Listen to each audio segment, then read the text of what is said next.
Hello and welcome everyone to train with Vimal. आज हम विमल sir के साथ एक पॉडकास्ट कर रहे हैं जिसमें हम मसल ग्रोथ के बारे में डिस्कस करेंगे उनसे और उनकी जर्नी के बारे में भी डिस्कस करेंगे, कैसे उन्होंने अपने मसल ग्रोथ और काफ़ी जो इन्होंने ट्रांसफॉर्मेशन करी है कैसे करी उन्होंने। तो सर मुझे आप ये बताइए कि आप काफ़ी टाइम से ट्रेन कर रहे हो, तो आप किस चीज़ ने मोटिवेट करा इतना ट्रेन करने के लिए और कैसे आपकी ट्रांसफॉर्मेशन जर्नी रही है? तो देखो, मोटिवेशन जो था, मैं स्टार्टिंग से बहुत अंडरवेट था, ठीक है। तो जब मैंने स्टार्ट किया ऑलमोस्ट मेरा वेट 48 या 49 के अराउंड था, ठीक है। तो मोटिवेशन तो बचपन से था कि हाँ मुझे एक अच्छी फिजिक बिल्ड करनी है। बॉडी बिल्डर्स को था, मैं टीवीज़ पे मूवी स्टार्स हो गए उस टाइम पे, सलमान खान बहुत फेमस था बॉडी को लेके, तो उनको वो भी एक इंस्पिरेशन थे मेरे उस टाइम पे। तो जब मैंने स्टार्ट किया ना, तो वहाँ पे पता लगा कि मोटिवेशन तो बस एक स्टार्टिंग पॉइंट है, बट आपको डिसिप्लिन बहुत इंपॉर्टेंट है अगर आपको उसको बहुत लंबा चलाना है। बिकॉज मसल गेन एक ऐसा पार्ट है कि आप इसको 1-2 महीने नहीं कर सकते, आप इसको लाइफ लॉन्ग लेके चलना पड़ेगा, तो ही जाके आप अपने जो गोल्स हैं उसको आप सस्टेन कर पाओगे। तो आपने लीन मसल मास बिल्ड करा है या फिर कैसे आपने? सो देखो, मल्टीपल चीज़ें थी। पहले जब स्टार्ट मैंने किया तो मैंने वेट गेनर्स कंज्यूम किए, ठीक है। तो वहाँ उस टाइम पे तो कह लो कि लीन मसल तो नहीं होएगा, 50% मसल था, 50% फैट था जो मैंने वेट गेन किया। तो yes, fat gain plus muscle gain दोनों ही था, ऐसा नहीं कहेंगे कि लीन मसल मास गेन किया। बट जब नॉलेज आई तो मुझे पता लगा कि हाँ कि लीन मसल मास भी एक नाम की चीज़ होती है जिस पे हम फोकस कर सकते हैं। और मेरे मोस्ट ऑफ द क्लाइंट्स में उनको यही समझाता हूँ कि आपको सिर्फ वेट गेन पे फोकस नहीं करना है, आपको मसल मास गेन करने पे फोकस करना है। यस, उसमें हो सकता है कि आपका 1 to 2% फैट गेन होगा, बट ज़्यादा क्वांटिटी आपकी मसल की रहेगी। तो मुझको ये बताइए, आपने स्टार्ट कितनी एज में करा? सो देखो, जब एक तो इंडिया में मिथ बहुत फेमस है कि आप अगर 18 साल से पहले अगर एक्सरसाइज करनी स्टार्ट करोगे तो आपकी हाइट रुक जाएगी। बिल्कुल। तो जब मैं 10th क्लास में था तो उस टाइम में फर्स्ट टाइम जिम गया था, तो मैंने 1-2 एक्सरसाइजेस करी। तो वहाँ पे बड़े बड़े भैया थे, तो उन्होंने बोला कि बेटा अभी एक्सरसाइज ना करो नहीं तो आपकी हाइट रुक जाएगी। मेरे पेरेंट्स ने बोला कि एक्सरसाइज नहीं करनी, जिम में नहीं जाना, पार्क में जाकर रनिंग करो नहीं तो हाइट रुक जाएगी। तो मेरे अंदर भी डर आया कि यार अगर इतने बड़े बड़े लोग बोल रहे हैं तो हो सकता है मेरी हाइट रुक जाए। तो मैंने वहाँ से फिर वेट किया कि कब मैं 18 ईयर्स का हूँ और मैं जिम जाके ज्वाइन करूँ और अपना फिजिक बिल्ड करूँ। तो आपने 18 ईयर्स तक होने तक वेट करा, उससे पहले आपने बिल्कुल कभी आपका दिल नहीं करा कि मैं जाऊँ मसल बिल्डिंग में, चाहे जो मर्जी हो जाए, पेरेंट्स के खिलाफ जाने का कभी दिल नहीं करा मसल में? क्योंकि आजकल के बच्चे भी काफ़ी इतने वो इन्फ्लुएंस हो चुके हैं इस मसल गेनिंग या फिर कहते हैं जिम से, इतना इन्फ्लुएंस होते हैं, लोगों से इन्फ्लुएंस होते हैं कि उनको है कि छोटी एज में स्टार्ट कर देना चाहिए। तो आपको क्या लगता है ये चीज़? नहीं, मैंने ऐसा नहीं था कि मैं एक्सरसाइज नहीं करता था। मैं अपने पार्क में जाके एक्सरसाइज करता था, चाहे पुलअप्स हो गए, पुशअप्स हो गए, ये 2 चीज़ें बहुत उस टाइम थी। और एक चीज़ और थी कि ना, दूध में घी डाल के पीने से वेट गेन होता है। तो वो मेरे से पिया नहीं जाता था, बट स्टिल मैंने अपने आप को फोर्स कर करके वो चीज़ें कंज्यूम करी। बट वही ना, देसी चीज़ें होती हैं, रिजल्ट इतने स्पेशल नहीं आते उन चीज़ों से। बट आपको क्या लगता है कि छोटे होते से स्टार्ट करना चाहिए? ऑब्वियसली जब देखो, अब जो स्टडीज़ कहती है ना कि आपको एक्सरसाइज बहुत इंपॉर्टेंट है।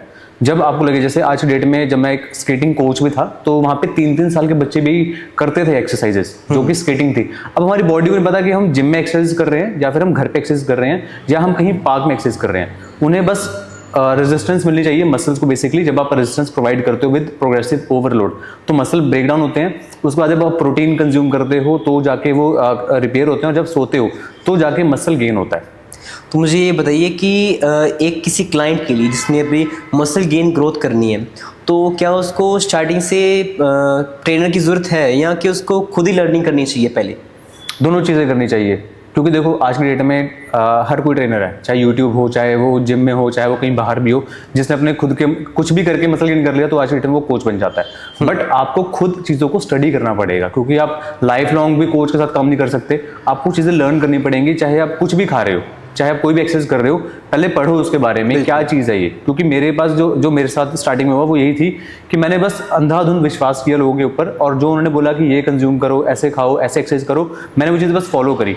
तो चलो बाय गॉड ग्रेस कि मेरे ऊपर ज़्यादा साइड इफेक्ट नहीं हुई चीज़ों के, और मैं सही टाइम पे लर्निंग के अंदर पड़ गया, और लर्निंग कर करके आज का लोग मैं यहाँ तक पहुँचा हूँ। तो मुझको सबसे पहले अब ये बताइए, हम मसल गेन के बारे में बात करना चाहते हैं कि जैसे लोगों के क्वेश्चंस आते हैं, आपकी स्टोरीज डालते हो आप, उसमें लोग क्वेश्चंस पूछते हैं मसल गेन के बारे में कि हमारा इतना मसल छोटा है, हम कर नहीं पा रहे हैं, इतना गेन नहीं कर पा रहे हैं, हम जिम जाते हैं तब भी हमारे मसल गेन नहीं हो रहे हैं। तो बिगिनर्स के लिए सबसे ज़्यादा क्या प्रिंसिपल्स, क्या चीज़ें हमको चाहिए, मतलब जिसको बिगिनर को पता होना चाहिए मसल गेन के बारे में? चाहे आप बिगिनर हो, चाहे वो आप इंटरमीडिएट हो, चाहे वो एडवांस हो, तीन चीज़ें सबसे इंपॉर्टेंट है मसल गेन के लिए। बट उससे पहले भी जो 2 चीज़ें हैं, पहला है कंसिस्टेंसी और दूसरा है पेशेंस। आज की डेट में पेशेंस नहीं है लोगों के अंदर। उनको होता है कि यार किसी इन्फ्लुएंसर को देखा कि वो 1 महीने पहले बिल्कुल स्किनी था, 1 महीने बाद उसने कह लो 50 किलो गेन कर लिया, तो हर कोई उनसे इन्फ्लुएंस हो जाता है, बट वो नहीं देखते कि उसने किस तरीके से की है वो चीज़ें। पेशेंस, कंसिस्टेंसी बहुत इंपॉर्टेंट है। जो इन्फ्लुएंसर है उसका काम अलग है, आपका लाइफस्टाइल अलग है, आपका काम अलग है, तो आपको हमेशा अपनी जर्नी देखनी है फर्स्ट ऑफ ऑल। और जो 3 चीज़ें होती हैं सबसे इंपॉर्टेंट, वो है progressive overload, resistance training. Resistance training चाहे आप घर पे करो चाहे आप जिम में करो, आपको प्रोग्रेशन करनी है। प्रोग्रेशन सिर्फ ये नहीं होता कि आपको वेट ही इंक्रीज करना है, आप सेट भी इंक्रीज कर सकते हो, रेपिटेशंस भी इंक्रीज कर सकते हो, वो भी एक प्रोग्रेसिव ओवरलोड की कैटेगरी में आता है। सेकंड थिंग इज, आपको अगर वेट गेन और हल्का सा मसल गेन करना है तो आपको अपनी कैलोरी सरप्लस करनी पड़ेगी। सपोज आपकी मेंटेनेंस कैलोरी 2000 है, तो आपको 2500 या 2200 कैलोरीज पे आना पड़ेगा पर डे के। उसमें आपको प्रोटीन की जो क्वांटिटी है वो आपको इंक्रीज करनी पड़ेगी, ज़्यादा कैलोरीज आपको प्रोटीन से आनी चाहिए। उसके बाद जो 40% आपका फैट रहेगा और 60% आपके कार्बोहाइड्रेट्स रहेंगे। तो हमें पता कैसे लगेगा कि किस फूड में कितनी कैलोरीज हैं, या फिर कैसे हम पता लगाएं कि हमें पूरे दिन में हमको एक इंसान को, जैसे मेरा वेट से बताऊं मैं आपको 70 होगा, तो 70 के राउंड अगर मेरा वेट है तो मुझे कैसे पता लगेगा कि मुझे अगर गेन करने मसल तो मुझे कितनी कैलोरीज एटलीस्ट चाहिए होंगी? सो आज की डेट में बहुत सारे टूल्स हैं, मैं भी वही टूल्स का यूज़ करता हूँ ऐसे, और ये चीज़ें ना बिल्कुल एक्यूरेट नहीं होती, अप्रॉक्सीमेट वैल्यूज चलती हैं हर चीज़ में। तो आप गूगल पे सर्च करोगे मेंटेनेंस कैलोरी फाइंडर, वहाँ पे calculator.net की वेबसाइट है, वहाँ जाके अपना एज, हाइट, एक्टिविटी लेवल्स और वेस्ट का साइज, जो भी वो डिटेल्स मांगे वो फिल कर दो, आपके पास एक नंबर आ जाएगा। तो आपको एक अप्रॉक्स नंबर मिल जाएगा कि हाँ आपकी सपोज 2000 कैलोरीज हैं, तो आपको बस ये कि 2200 कैलोरीज आपने मेंटेन करनी है। वो कैसे करनी है? बहुत सारे एप्लीकेशंस हैं, लाइक एक हेल्दीफाई मी है, माई फिटनेस पैल है, तो आप जो भी फूड कंज्यूम कर रहे हो वो उसमें लॉग करना स्टार्ट करो और हर हफ्ते अपनी प्रोग्रेस को ट्रैक करो, अपनी मेजरमेंट्स देखो, अपने फोटोग्राफ्स करो और देखो जो आपने फूड कंज्यूम किया ऑल ओवर द वीक वो सेम ही रहना चाहिए। ये नहीं कि आप कभी ज़्यादा खा रहे हो कभी कम खा रहे हो, ठीक है, नहीं तो इससे रिजल्ट नहीं आते हैं। तो आपको same food quantity all over the week रखनी है, अपनी प्रोग्रेस को नोट करना है, फिर देखना है कि क्या मुझे रिजल्ट आए हैं। उसके बाद अगर आपको रिजल्ट नहीं आते, दैट मीन्स कि आप वो आपकी मेंटेनेंस कैलोरी है, आपको अपनी कैलोरीज और बढ़ानी पड़ेगी नेक्स्ट वीक, फिर प्रोग्रेस चेक करो, उसके बाद दोबारा नेक्स्ट वीक देखो कि किस तरीके से आपको रिजल्ट आ रहे हैं। ओके। तो प्रोग्रेसिव ओवरलोड कैसे हेल्प करते हैं मसल गेन में? सो देखो ऐसा होता है, जब आप जिम में फर्स्ट टाइम एंटर करते हो तो आपको 2.5 kg का डंबल हैवी लगता है, क्योंकि उस टाइम आपके मसल्स कह लो कि छोटे होते हैं, तो उस टाइम आपके लिए वो 2.5 kg का डंबल हैवी होता है। जब बट उससे एक्सरसाइज करते हो तो आपके मसल ब्रेक डाउन होते हैं। जब मसल ब्रेकडाउन हुए, आपने प्रोटीन कंज्यूम किया, आप सोए, तो वो जो मसल्स हैं जब दोबारा रिपेयर होंगे तो वो और स्ट्रॉन्गर ग्रो होंगे, बिकॉज हमारी बॉडी को लगता है कि ये एक चैलेंज हमारे लिए, और नेक्स्ट टाइम जब ये चैलेंज आए तो हमें अपने आप को स्ट्रॉन्ग बनाना है, तो वो ज़्यादा स्ट्रॉन्ग बिल्ड होते हैं। फिर जब नेक्स्ट टाइम आप 2.5 kg का डंबल यूज़ करते हो आफ्टर 1 मंथ और 2-3 वीक्स के बाद, तो वो 2.5 kg का कह लो कि वो डंबल आपके लिए ईजी हो जाता है, बिकॉज बॉडी ने वो मसल गेन कर लिया होता है। उसके बाद आप 5 kg का डंबल यूज़ करते हो। अब वो 5 kg के डंबल के लिए मसल रेडी नहीं था, तो आपने 5 kg का डंबल यूज़ किया, मसल दोबारा ब्रेकडाउन हुआ, दोबारा रिपेयर हुआ, 5 kg का डंबल आपके लिए ईजी हो गया। फिर नेक्स्ट आपने 7.5 kg का डंबल यूज़ किया। सो इस तरीके से पूरा प्रोग्रेस चलता है। तो इसमें कोई जेनेटिक्स भी हमारा कोई रोल प्ले करती है? देखो जेनेटिक्स से पहले आज की डेट में बहुत ही चीज़ है कि मेरे जेनेटिक्स वीक हैं, मैं नहीं वेट गेन कर सकता। मुझे भी चीज़ लग रही थी कि मेरे जेनेटिक्स वीक हैं, मैं कभी लाइफ में वेट या मसल गेन नहीं कर सकता, बट ऐसा नहीं है। मैंने ऐसे लोगों को ट्रेन किया है जो कि 35 ईयर्स के भी हैं, उन्होंने 35 ईयर्स की एज में भी मसल गेन किया है।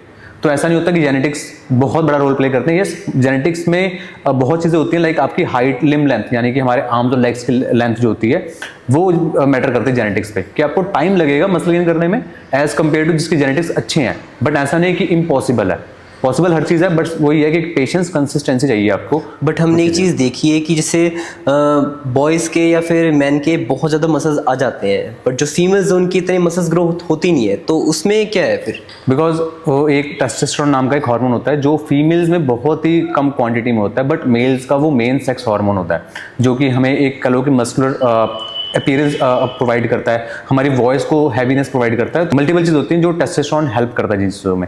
दैट इज़ द रीज़न कि males as compare to womens ज़्यादा जल्दी मसल गेन करते हैं, और फीमेल्स को वो बहुत बड़ा चैलेंज है। और काफ़ी फीमेल्स को ये भी प्रॉब्लम होती है कि यार कहीं हम एक्सरसाइज करेंगे तो हमारी बॉडी कहीं मेंस जैसे न बन जाए, बट ऐसा पॉसिबल ही नहीं है। तो मैं एक फीमेल्स के लिए क्वेश्चन पूछना चाहूँगा कि जैसे प्रेगनेंसी में या फिर उनको कोई मेंस्ट्रुअल साइकिल चल रही है उनकी, तो क्या उस टाइम पे भी उनको ट्रेनिंग करनी चाहिए, इनको वर्कआउट करना चाहिए? डिपेंड करता है। प्रेगनेंसी में तो पहले मैं आपको ये कहूँगा कि आप डॉक्टर से consultation low, because I am not expert in that case. तो आप एक बार डॉक्टर से कंसल्ट करो, क्या आप एक्सरसाइज कर सकते हो, अगर वो अलाउ करते हैं कौन कौन सी एक्सरसाइज कर सकते हो आप, तो आप जाइए। नेक्स्ट चीज़, अगर मेंस्ट्रुएशन साइकिल की अगर बात करें तो उस टाइम आपको अपनी बॉडी की सुननी है। अगर आपको लग रहा है कि आप बहुत ज़्यादा वीक फील कर रहे हो तो आपको एक्सरसाइज नहीं करनी चाहिए, आपको 1 या 2 दिन का रेस्ट करना चाहिए। जब आपको लग रहा है कि हाँ मेरी बॉडी नॉर्मल है तो आप एक्सरसाइज करो, बट जो लोड है, जो एक्सरसाइजेस का जो कह लो कि आप इंटेंसिटी यूज़ कर रहे हो वो थोड़ी कम यूज़ करनी है आपने। Okay okay okay.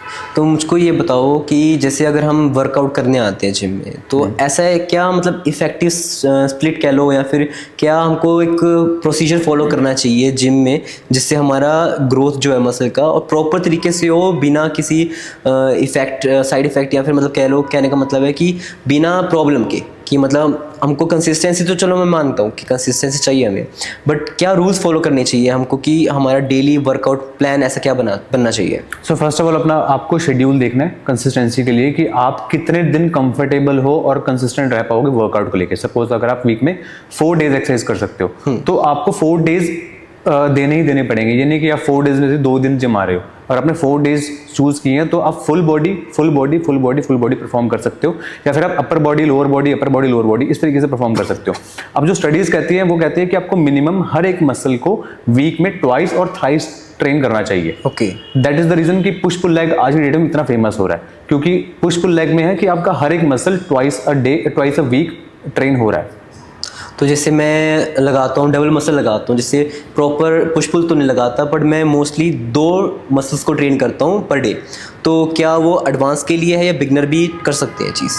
नहीं, बिगनर्स के लिए बस ये है कि रेपिटेशन सेट्स और वेट वो कम रहेगा। एडवांस भी कर सकते हैं और इंटरमीडिएट भी कर सकते हैं, कोई भी कर सकते हैं इनको। Okay okay. तो कहते हैं अगर मुझे मसल गेन करना है तो क्या कहते हैं, हम स्प्लिट जो कर रहे हैं डबल मसल्स का कर रहे हैं, तो क्या उसमें रैप्स ज़्यादा मैटर करते हैं या वेट ज़्यादा मैटर करेगा? दोनों मैटर करते हैं। रैप्स बहुत ज़्यादा करोगे, जैसे सपोज अगर आप 30-40 रेपिटेशंस ही परफॉर्म कर रहे हो तो उससे क्या होएगा, आपकी बॉडी फटीक में हो जाएगी। आपको टिल फेलियर ट्रेन करना है। दैट इज द रीजन हम वेट हैवियर चूज करते हैं, ताकि हमारा जो फेलियर है वो ऑलमोस्ट 20 या 15 रेप्स में आ जाए। दैट इज द रीजन कि हम हैवियर चूज करते हैं। तो हर मसल को टिल फेलियर हमको ट्रेन करना चाहिए या फिर जितने? यस, आपको हर एक मसल को फेलियर तक ट्रेन करना चाहिए। और अगर आपको लगता है कि यार सपोज आपने चेस्ट प्रेस परफॉर्म कर रहे हो, आप 30 kg के डंबल यूज कर रहे हो, आपका फेलियर 8th में आ गया, आपसे 9th रेपिटेशन नहीं लगा, बट आपका जो टारगेट था 15 रेप्स का था, तो आपने क्या करना है, ड्रॉप सेट परफॉर्म करना है वहाँ पे, कि आपने 50% या 70% आप ड्रॉप कर सकते हो वेट को, फिर 8 के बाद आप काउंटिंग स्टार्ट कर सकते हो, 8 to 15 तक आप दोबारा जा सकते हो टिल फेलियर। ओके। तो आपसे मैं एक कंसर्न है जो काफ़ी जिम ट्रेनर्स करते हैं कि जिम में आते हैं बहुत अच्छे मतलब बॉडी बिल्डर्स टाइप, और वो उठाते हैं बहुत ज़्यादा वेट, आते सारे उठा लेंगे कम से कम 40-50 किलो इकट्ठे एक साइड में लगाया, दूसरी साइड में 40-50 लगाया, जिम में घेर रहे हैं पूरे, मतलब इतने बड़े बड़े वेट। क्या वो चीज़ जिम के लिए सही है, या फिर कहते हैं उनको क्या उनके लिए सही है वो चीज़ जैसे वो कर रहे हैं? नहीं, बीइंग अ जिम ओनर वो हमारे लिए बिल्कुल ठीक नहीं है, बिकॉज कोई भी डैमेज होता है तो वो हमें अपने पॉकेट से पे करना पड़ता है, तो वो चीज़ सही नहीं है। अगर आप वेट उठा सकते हो ना तो आप उसको कंट्रोल भी कर सकते हो, क्योंकि यहाँ पे कोई पावर लिफ्टिंग या फिर कह लो कि कोई हैवियर स्ट्रॉन्गेस्ट मैन का कंपटीशन नहीं चल रहा। यहाँ पे अगर आप जिम में आ रहे हो तो 90% लोग आते हैं मसल हाइपरट्रॉफी के लिए, और हाइपरट्रॉफी के लिए आपको टाइम अंडर टेंशन, टेम्पो बहुत मैटर करता है। बट अगर आप सिर्फ वेट पटक रहे हो, दैट मीन्स कि आप बस एक वेट उठा रहे हो, उससे आपकी बॉडी बिल्ड नहीं हो रही है। ठीक है, मुझे बताइए कि मसल ग्रोथ के लिए माइंड कनेक्शन क्यों इतने इंपॉर्टेंट है, या फिर इतने इंपॉर्टेंट है भी या नहीं है? ऑब्वियसली है, क्योंकि अगर आप माइंड मसल कनेक्शन नहीं बनाओगे तो आप प्रॉपर्ली लिफ्ट नहीं कर पाओगे। सपोज आप बेंच प्रेस परफॉर्म कर रहे हो बट आपका दिमाग है घर पे चिकन बनाने का, तो आप प्रॉपर्ली लिफ्ट नहीं कर पाओगे, और इससे बहुत ज़्यादा चांसेस हो जाते हैं कि आपको इंजरी हो जाए। तो दैट इज़ द रीज़न कि आपको, अगर आप जिम में हो तो आप प्रॉपर्ली फोकस से एक्सरसाइज करो, क्योंकि हर चीज़ में फोकस बहुत इंपॉर्टेंट है। बिल्कुल बिल्कुल, वो तो है। तो एक मेरा काफ़ी दोस्त भी लोग क्वेश्चन पूछते हैं मसल इम्बैलेंस के बारे में। तो जैसे अगर मैं वर्कआउट लगा रहा हूँ, मेरे राइट साइड नहीं उठ रही है, लेफ्ट साइड उठ रही है अच्छे से, पर राइट साइड में कुछ पेन हो रहा है या फिर मुझसे उठ ही नहीं पा रहा है वो वेट, तो उस चीज़ को कैसे सॉल्व करा जाए? इसलिए मैंने एक प्रॉपर्ली डिटेल में वीडियो बनाई है, मेरे चैनल पे मिल जाएगी वीडियो आपको, आप अपने फ्रेंड्स को भी रिकमेंड कर सकते हो। तो मैं थोड़ा सा यहाँ पे गाइड कर देता हूँ। देखो, बचपन से ना अगर आप राइट ही हो तो आपका राइट जो पार्ट है बॉडी का वो हमेशा स्ट्रॉन्ग डोमिनेट करेगा, और जो लेफ्ट पार्ट है हल्का फुल्का वीक रहेगा। हर एक में नहीं होता, but most of the cases में होता है चीज़ें। तो आप ये कर सकते हो कि आप आइसोलेशन एक्सरसाइजेस, जिसमें आप सिर्फ डंबल्स वाली एक्सरसाइज, अगर आप चेस्ट परफॉर्म कर रहे हो, चाहे अगर आप कह लो कि बाइसेप परफॉर्म कर रहे हो, तो आपको डंबल्स वाली एक्सरसाइज ज़्यादा परफॉर्म करनी चाहिए। सपोज अगर लेफ्ट आर्म वीक है तो आप सेम ही रेपिटेशन, सेम ही वेट यूज कर रहे हो, बट अगर आप बार वाली एक्सरसाइज चूज करोगे तो उसमें आपका राइट वाला जो आर्म है वो ज़्यादा वेट लिफ्ट करेगा as compare to your left. तो लेफ्ट में आपका कह लो कि टेम्पो भी कम रहेगा और आप ट्रेन भी कम करोगे लेफ्ट को, तो दैट इज़ द रीज़न आप डंबल से ट्रेन करो। ओके, तो हमें अब न्यूट्रिशन वगैरह के बारे में भी आप थोड़ा बताइए हमें कि सबसे ज़्यादा एक है कि प्रोटीन के बारे में काफ़ी लोग मिथ्स भी बनाते हैं और काफ़ी कहते हैं कि प्रोटीन बहुत गुड है हमारे लिए। तो मुझे थोड़ा बताइए कि प्रोटीन होते कितने टाइप के और एक मसल गेन जिसने करना है तो उसके लिए कौन सा बेटर है? तो जो प्रोटीन है वो हम सोचते हैं कि हम सिर्फ वे प्रोटीन यूज़ करना है, हम सप्लीमेंट यूज़ करना है, बट प्रोटीन एक मैक्रो न्यूट्रिएंट है, सिर्फ सप्लीमेंट फॉर्म में नहीं है, आपके पास फूड बहुत सारे अवेलेबल है। और प्रोटीन इतना इंपॉर्टेंट एसेंशियल एक मैक्रो न्यूट्रिएंट है, हमारी बॉडी में हर एक ऑर्गन की नीड है वो, सिर्फ मसल बिल्डिंग के लिए नहीं, आपके चाहे लीवर हो, चाहे किडनी हो, चाहे जो मर्जी ऑर्गन हो, चाहे स्किन हो। जैसे आपने सुना होगा कि हमारी बॉडी हर कुछ टाइम पे अपने डेड सेल रिमूव करती है, न्यू सेल्स जब बनते हैं वो बनते ही प्रोटीन से हैं। ओके, तो दैट इज द रीजन कि सिर्फ मसल बिल्डिंग के लिए नहीं, अगर आपके पेरेंट्स भी हैं, अगर आप छोटे बच्चे भी हैं कोई, तो हर किसी को प्रोटीन फूड देना चाहिए। अब प्रोटीन फूड का मतलब है कि अगर नॉन वेज है तो चिकन खा सकते हैं, एग्स खा सकते हैं, अगर वेज है तो पनीर टोफू खा सकते हैं। ये नहीं कि सिर्फ आपको सप्लीमेंट ही देने हैं। ओके, तो काफ़ी सप्लीमेंट्स के बारे में मैं और डिस्कस करना चाहता हूँ। क्रिएटिन हो गया, BCAA हो गया, EAA हो गया, बहुत सारे ऐसे सप्लीमेंट्स भी हैं और मैं काफ़ी और चीज़ें भी पूछना चाहता हूँ, बट मैं नहीं चाहता कि अभी इतनी हमारी वीडियो लंबी हो। तो हम ऑडियंस को, हम जितने भी हमारे क्लाइंट्स हैं, जितने भी क्वेश्चंस उनके हैं, नेक्स्ट वीडियो में कवर करेंगे हम।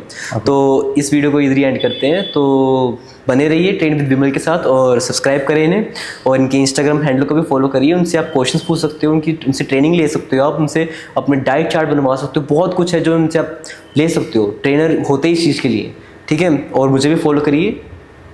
सो इनको बेसिकली फॉलो करना, ये एडवोकेट है by profession but by passion, एक बहुत अच्छे वीडियो एडिटर, वीडियोग्राफर है, ठीक है। तो मैं इनका नीचे इंस्टाग्राम हैंडल डाल दूंगा, go and check it out, his greatest and amazing work, and thank you for watching. Okay everyone, thank you.